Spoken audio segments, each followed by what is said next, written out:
Mesdames et messieurs, bonjour et bienvenue dans cette nouvelle édition de votre journal de 15 heures. Au sommaire de l'actualité, le cessez-le-feu tient malgré les accrochages en Syrie.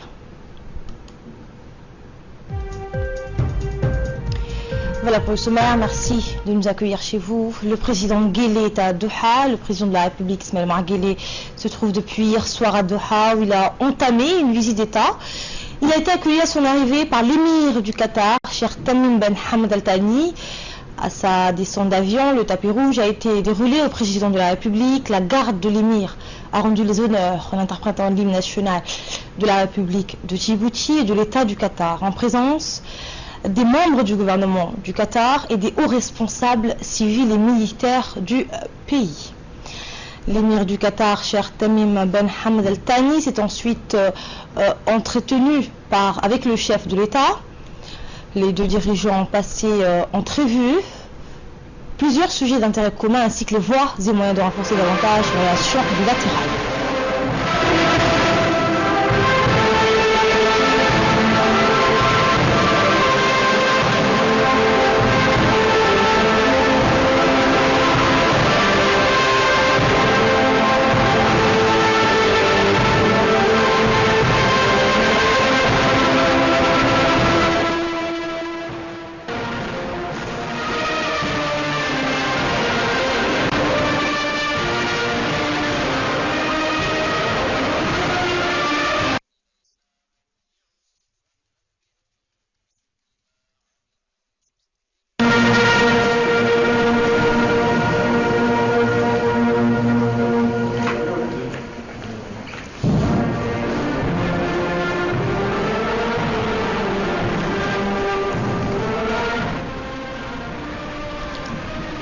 Et les deux dirigeants ont passé donc en revue dans un entretien plusieurs sujets d'intérêt commun ainsi que les voies et moyens de renforcer davantage les relations bilatérales. Ils ont également la médiation qatari dans le conflit frontalier qui oppose notre pays à l'Érythrée ainsi que la situation des prisonniers djiboutiens détenus par l'Érythrée.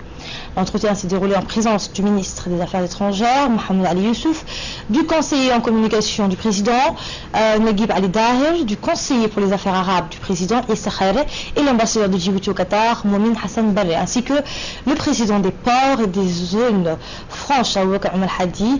Une rencontre est prévue cet après-midi entre le président de la République, Ismaël Omar Guelleh, et les hommes d'affaires qataris. Une cérémonie de soutien sera également organisée ce soir par la diaspora djiboutienne établie au Qatar.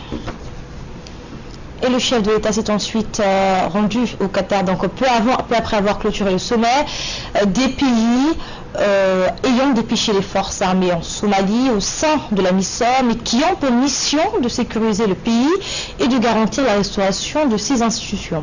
Ce sommet s'est achevé par la tenue d'un point de presse où le président de la République, Ismaël Omar Guelleh, le chef de l'État somalien, Hassan Sheikh Mohamud, et le commissaire pour la paix et la sécurité de l'Union africaine, Ismaël Chergui, ont répondu aux questions des journalistes.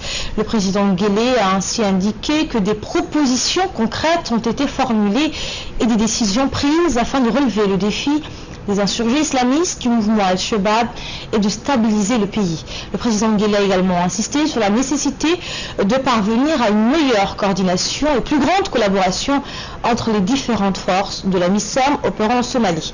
Le numéro 1 djiboutien a affirmé son soutien défectible pour appuyer le gouvernement fédéral somalien et annihiler la menace posée par le mouvement Al-Shabaab. Le choix de faire organiser ce premier sommet de la MISOM de Djibouti est loin d'être anodin. On va suivre donc ce point de presse.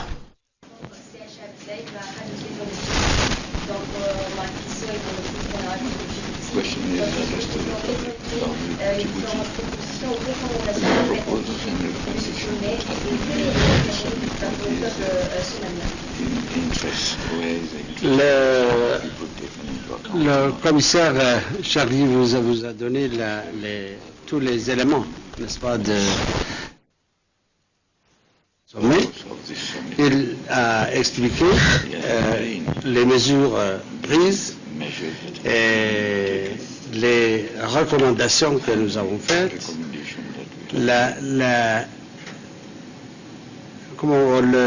les nouvelles dispositions qui ont été prises, c'est-à-dire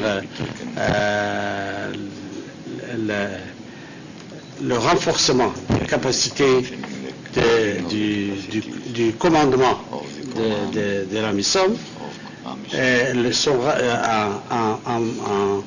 en commande et en contrôle et en déploiement, la synchronisation et la synergie entre les forces de la MISOM et le redéploiement s'il le faut, et la coopération et la coordination avec les forces armées somaliennes et de police, telles sont les principales réalisations que nous avons faites à ce sommet, comme a expliqué le commissaire. Vous aurez la déclaration finale tout à l'heure. Et tout ça, c'est au bénéfice du peuple somalien, j'espère. My name is Mikhail Shilbahe, Somali National TV. Su-aashan doonaya inaan weydiina madaxweynaha jamhuuriyadda Jabuuti mudane Ismaaciil Cumar Geele. Mudane madaxweyne, ciidamada AMISOM tagista Soomaaliya ay tageen. Marka laga reebo soo celista ammaanka iyo ka shaqaynta horumarka dalka dhinaca ammaanka. Waxaa jirtay in tababaro ciidamada Soomaalida si ay berri u bedelaan kuwan AMISOM. Ilaa iminka ma muuqanayso tababaro aad oo dadaalkooda loogu jiro oo ciidamada AMISOM ay ku jiraan. marka arrintaasi maxay ku soo muusay oo loo heli waayay ciidamo tayo leh oo ciidamada AMISOM la faahfaahintooda ay tababaraan. ujeedada AMISOM ay u tagtay Soomaaliya waxa weeye inay horta dejiso dalka, in ciidamada Soomaalidana la ururiyo, la tababaro, la tamareeyo, markaana ay uga baxaan oo ay u yimaadaan ay mas'uuliyadooda oo dhan ay wada qaadan karaan ciidamada Soomaalida. ujeedadu iyo falsafadu sidaa weeye, iyo siyaasaduba tiim baa dee lagu jiraa weli, waan saluug u jira, laakiin niyaddu iyo isfahamkuna u jira. inaan saluuga ka bixinaba ayaan u leeyahay maanta meesha. Le premier sommet des pays contributeurs des troupes de la MISOM déployées en Somalie a donc pris fin hier au palais présidentiel. D'importantes décisions ont été prises pour redonner espoir aux Somaliens en renforçant les capacités opérationnelles des forces de la MISOM et des forces somaliennes qui participent aux opérations de sécurisation. Après la clôture, les principaux dirigeants ont tenu une réunion à huis clos pour discuter des mesures d'urgence à prendre. Ce huis clos a réuni le président djiboutien, le président somalien, le Premier ministre éthiopien et le président kényan. Et le commissaire, bien sûr, de l'Union africaine en charge des questions de la paix et de la sécurité. D'importantes mesures ont été décidées à l'issue de ce sommet dédié au renforcement de la sécurité et la stabilité en Somalie. Peu avant la conférence de presse, une déclaration finale sur le bilan de ce premier sommet des pays contributeurs des troupes de la MISOM a été faite. Notons enfin que le président somalien, Hassan Sheikh Mohamud, n'a pas manqué d'exprimer toute sa gratitude et celui du peuple somalien à tous les pays contributeurs et qui ont envoyé des forces militaires ou des unités de police, certains ayant en charge de former leurs collègues somaliens. Somalia is a process that have started a long time ago when AMISOM was deployed in Somalia in 2007. We all know what the situation was. So starting from that starting point where we are today, that is the indication, the passage that we went through all these long, good 9 years. And today what we have discussed here is the process. En Somalie et les efforts de la MISOM pour stabiliser ce pays et également donc les défis auxquels nous devons faire face dans les semaines et les mois à venir. Donc les principales décisions, c'était de désormais donner plein pouvoir au commandant de la force de réellement exercer ses pouvoirs et de travailler en totale cohérence avec tous les commandants des secteurs pour que la MISOM remplisse d'une meilleure manière ses fonctions.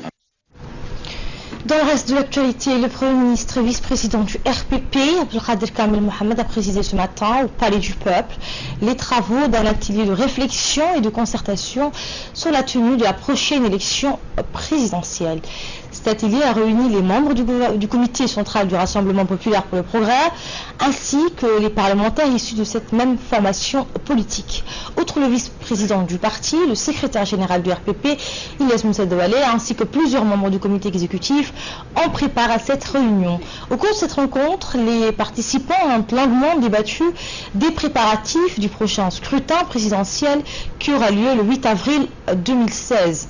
Les hauts responsables se sont succédés à la tribune pour réaffirmer leur détermination à se mobiliser pour apporter leur soutien au président sortant et candidat de l'UMP. L'objectif était de maintenir un même bilan et un dynamique jusqu'au jour J.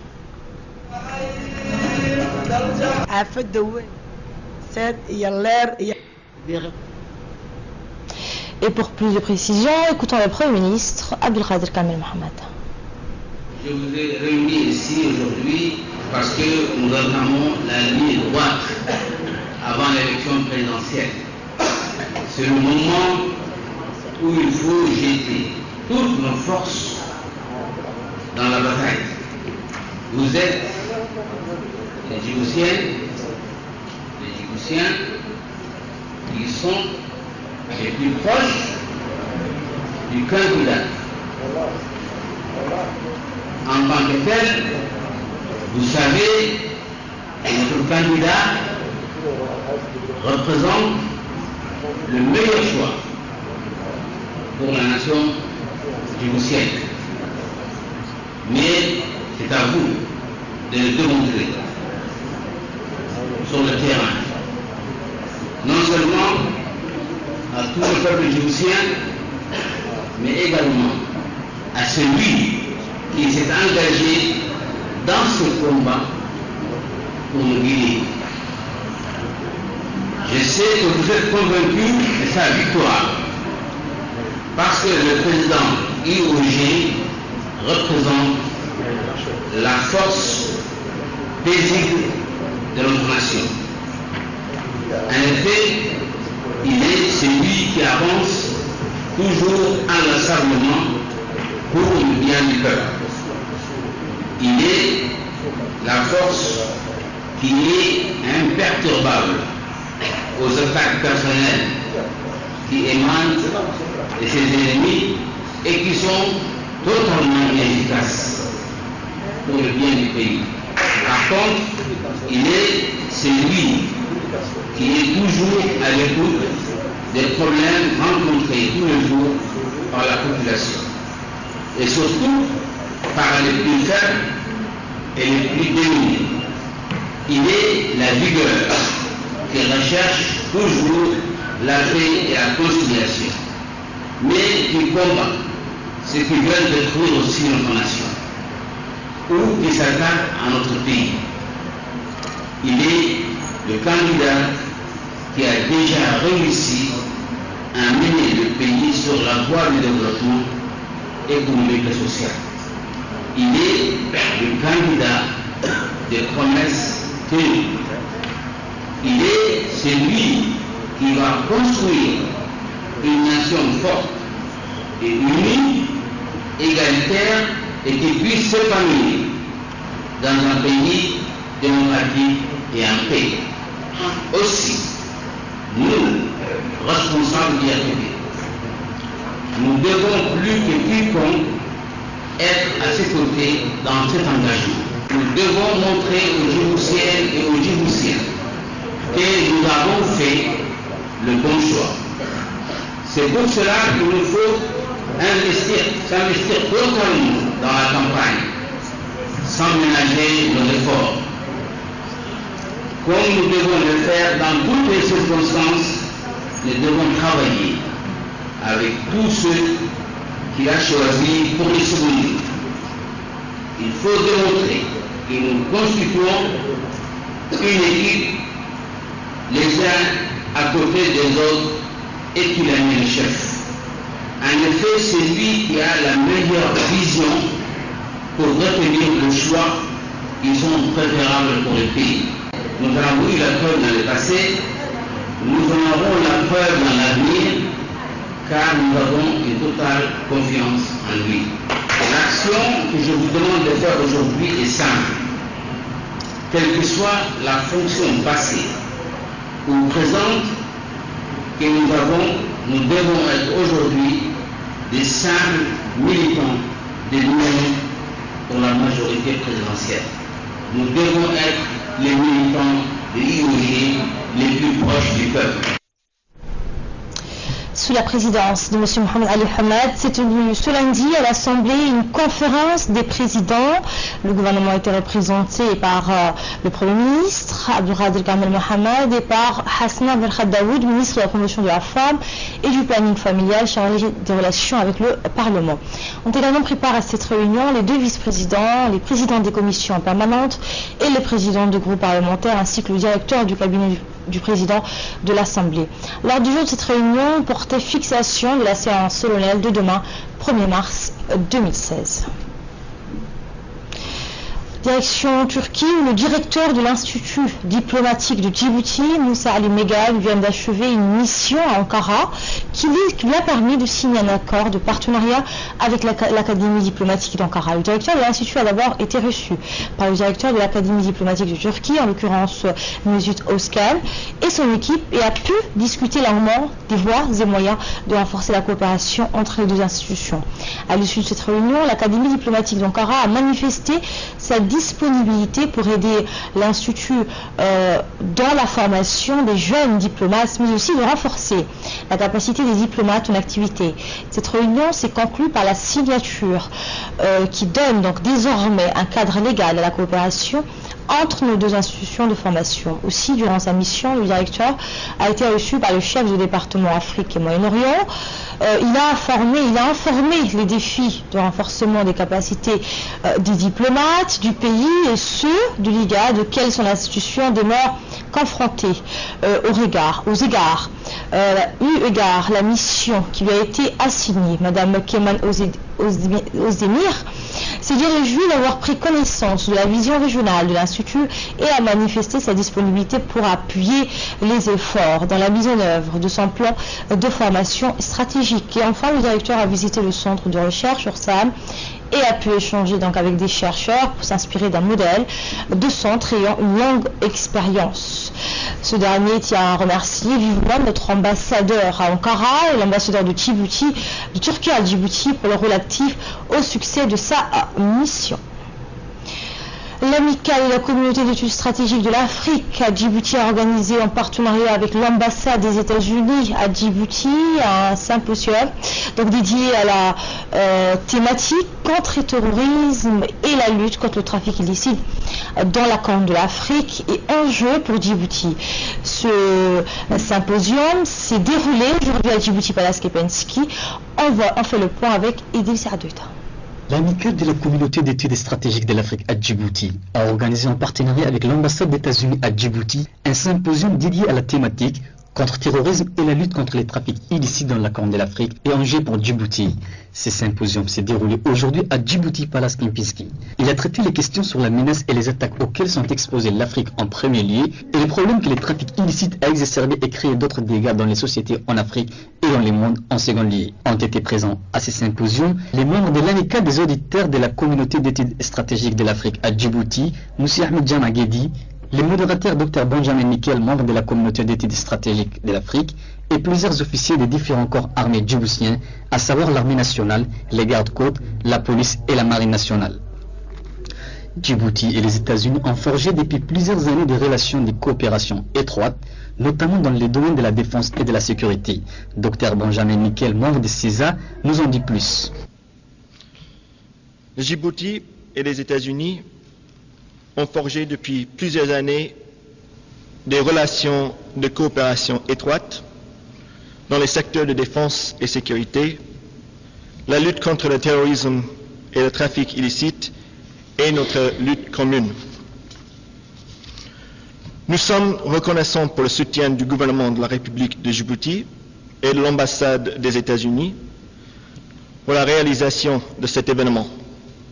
Et nous sommes prêts à saisir l'opportunité que représente cette matinée de travail ensemble dans un environnement de non-attribution et Chatham House pour réfléchir sur les défis partagés et esquisser des réponses communes. Au CESA, nous travaillons chaque jour dans l'effort de réaliser une vision claire. La sécurité pour tous les Africains, défendue par des institutions efficaces et responsables à leurs citoyens. C'est dans des programmes comme celui-ci que nous espérons jouer notre rôle pour faire de cette vision une réalité. Ce symposium offre une plateforme de dialogue, de réflexion et d'échange d'idées qui peuvent nous amener plus proches à notre but. J'aimerais remercier encore une fois le gouvernement de la République de Djibouti, l'ambassade américaine et vous les participants surtout pour le soutien dans cet événement. Merci. Le Centre d'études stratégiques de l'Afrique est une institution fondée en 1999, pilotée par les États-Unis et dont le siège se trouve dans le campus de l'Université de la Défense à Washington. Le Centre d'études stratégiques de l'Afrique a pour mission principale de promouvoir la sécurité des États-Unis et surtout de l'Afrique en approfondissant la compréhension en offrant un espace sûr de dialogue tout en établissant des partenaires durables à la formulation des solutions stratégiques et des réponses adéquates aux défis majeurs et autres menaces d'insécurité. Écoutons les détails avec M. Ahmed Djamagidi, membre des auditeurs du CESA à Djibouti. La lutte contre le trafic illicite, que ce soit à Djibouti ou dans la région. À un moment où notre pays est une des cibles la plus privilégiée,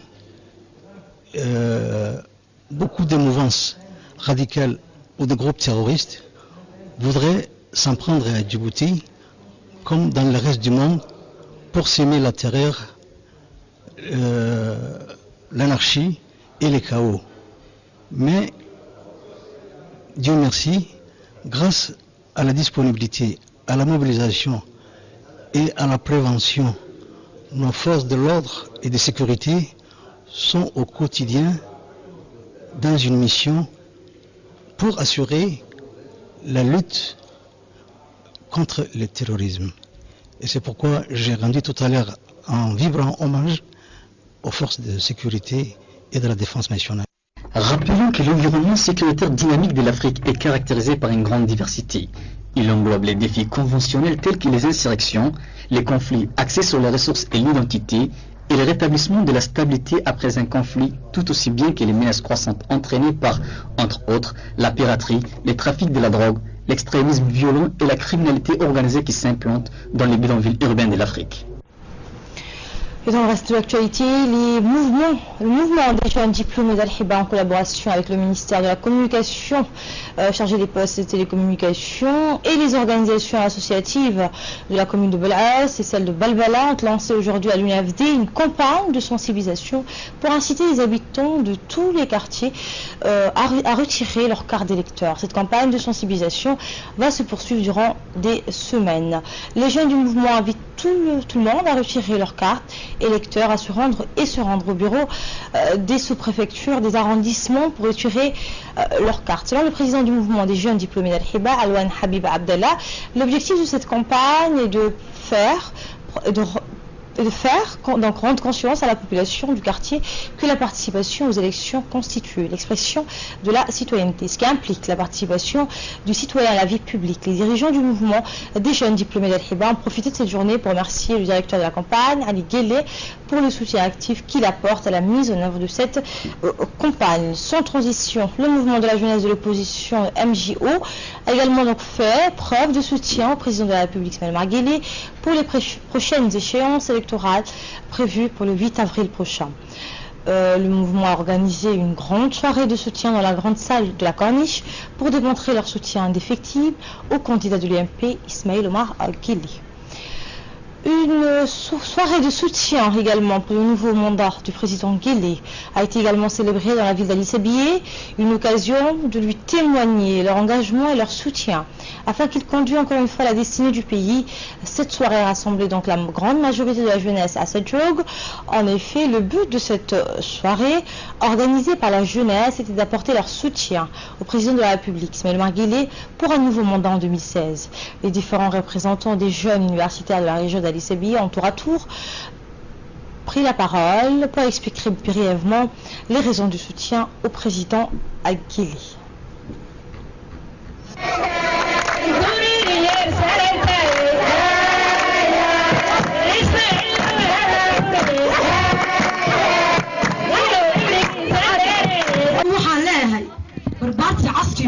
bulshadii haddaan nahay maanta iyo beriba barbarkaagaan taagannahay ninkii been sheegayiyo ninkii run beegsadaba budi way arkaysaa bulshadaha burqamayo mashaariicada loo bogay jaankii cali sabiix oo wala siman oo dhan iyo hooyooyinka oo garab jooga farxadda caynkaa waxaan u samaynay waxa weeye barisaangeena waxaan leenahay hi iyo hooba mise la barisaan kula garab joognaa shayga kaliya ugu qaalisan waxa weyn waa nabadda qofka bini'aadanka wuxuu u baahan yahay caafimaad dalkuna wuxuu u baahan yahay nabad waxa weeyaan waa inaan nabadeena giijino oo isku duubnaano horumarka gobolkeena waa shayga kaliya ugu qaalisan waxaan leenahay vive EOJ EOJ EOJ EOJ EOJ ku tushanay inteena jaamiciinta ilaa Cali Djibouti joogteen gobolkeena ku soo noqono gobolkeena dhalinteena baraarujino dhalinteena la dhala habaabinayo ka soo jeedino tusno iftiinka waxa weeyaan waa iftiinka la arkayo ee horumarka waddanku gaaray madaxweynuhu gaar ahaan gobolka Cali Sabiix mashaariicda la taaban karay u qabtay xabad maaha laba maaha anaga oo taasi ka jid raacayna dhalinta jaamiciinta waxay ku tashatay in gobolkooda xaflad weyn ay madaxweynaha ku tusayaan inay garab joogaan inay u mahad celinayaan inay ka leeyihiin dhalinta Cali Sabiix boqolkiiba boqol ay ku garab joogtaa hooyooyinka ay ku garab joogaan aabayaasha gobolka ay ku garab joogaan Cali Sabiix oo ku dhan waxay joogtaa garabkaaga waxaana lagu talagashaa bisha 8deeda in aan buuxino saxaradaha boqolkiiba boqol iyo jeu. On prend la direction de Boc pour clore l'actualité nationale. L'association dite ADO a effectué cette semaine une distribution alimentaire composée de fruits et légumes, du lait ainsi que de dattes et de couvertures contre le froid au profit d'une vingtaine de Bocois. Il y a des personnes destinées surtout aux personnes les plus démunies de cette même région. L'association a lancé appel de solidarité en faveur des personnes malades à s'engager à lutter contre les stéréotypes dont sont les victimes les tuberculeux. Par cette action, cette association a voulu inciter les autres à soutenir les tuberculeux et participer au programme du millénaire de lutte contre la tuberculose. Outre cela, l'association RADO souhaite aux bénéficiaires que ces dons puissent être un apport nutritif nécessaire. Dans leur intervention, le préfet adjoint et le vice-président du conseil régional ont tous deux salué la compassion de cette jeunesse. Ils ont indiqué que ce genre d'action après entreprennent et ceux qui la reçoivent. Actualité à présent hors de nos frontières. En Syrie, le cessez-le-feu entré en vigueur ce samedi tient globalement, même si des accrochages ont eu lieu et que les bombardements soient moins intensifs. Au cours des dernières 24 heures, 9 cas de violation de cessez-le-feu ont été enregistrés. C'est ce qu'a déclaré le général Sergei Kouranko, responsable du centre de coordination russe en Syrie. Ajoutant toutefois que globalement, l'accord de cessez-le-feu en Syrie est appliqué. Il n'a pas évoqué les sorties des bombardiers russes et des avions du régime pourtant constatés.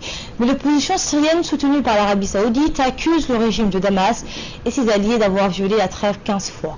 Le porte-parole du Haut Comité des négociations a assuré que samedi, il y avait eu 15 violations de la trêve par les forces du régime, dont 2 par le mouvement chiite libanais.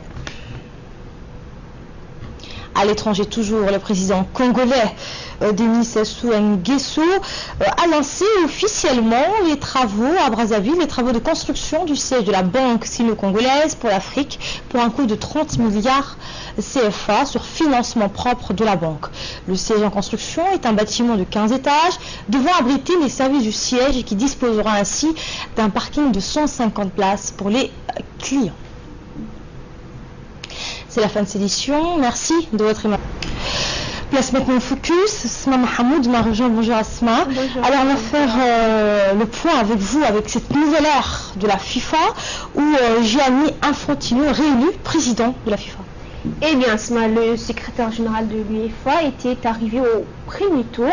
Il a ensuite bénéficié d'un large transfert de voix. Le successeur de Sepp Blatter va devoir s'imposer dans des temps troublés. Le monsieur loyal de l'UEFA est devenu le monsieur royal de la FIFA. Dans l'ombre de Michel Platini jusqu'à sa chute, Gianni Infantino a remporté l'élection présidentielle de la Fédération internationale de football. Arrivé en tête au premier tour, l'Italo-Suisse a bénéficié de rapports de voix en transfert en sa faveur pour s'imposer avec 115 voix au deuxième tour devant son principal concurrent le cher Salman avec 88 voix alors qu'une majorité des 104 voix était requise. Bon joueur, le président démissionnaire Sepp Blatter a félicité sincèrement et du fond du cœur son successeur et compatriote. Et l'insolite Asma. Eh bien, à l'insolite Asma, je vais parler d'une jeune femme qui a dépensé 165 € pour une chirurgie esthétique pour ressembler à sa caricature. T'es-on pas Asma, à chacun se rêve. Si certaines jeunes filles s'imaginent devenir princesses et stars de cinéma ou encore présidente de la République, Christina Buttel, une jeune anglaise de 31 ans, a eu d'autres aspirations et s'est donné les moyens de les concrétiser. La jeune femme n'a pas hésité à dépenser plus de 130 000 livres, environ 65 € en chirurgie esthétique pour ressembler à sa caricature. En vacances à Ibiza, l'été de ses 15 ans, elle s'est fait tirer les portraits par un caricaturiste et là, c'est la révélation. La femme sur un dessin était si glamour. Quand j'ai vu la caricature pour la première fois, j'étais si heureuse, se souvient-elle, et c'était comme si je devenais enfin ce que je voulais être. Je voulais ressembler à ces dessins, a expliqué la jeune femme qui dirige aujourd'hui son propre salon de coiffure. Dès lors, Christina n'a cessé de se transformer en cette drôle de créature dessinée sur une feuille de papier. Une bouche comme un piqué par les seins d'abeille, un décolleté ultra vertigineux, des faux ongles façon sardelle plutôt, et une chevelure crêpée jusqu'au plafond. La jeune femme n'y est pas allée de main morte et le résultat est à la hauteur de son objectif caricatural. C'est toi Asma.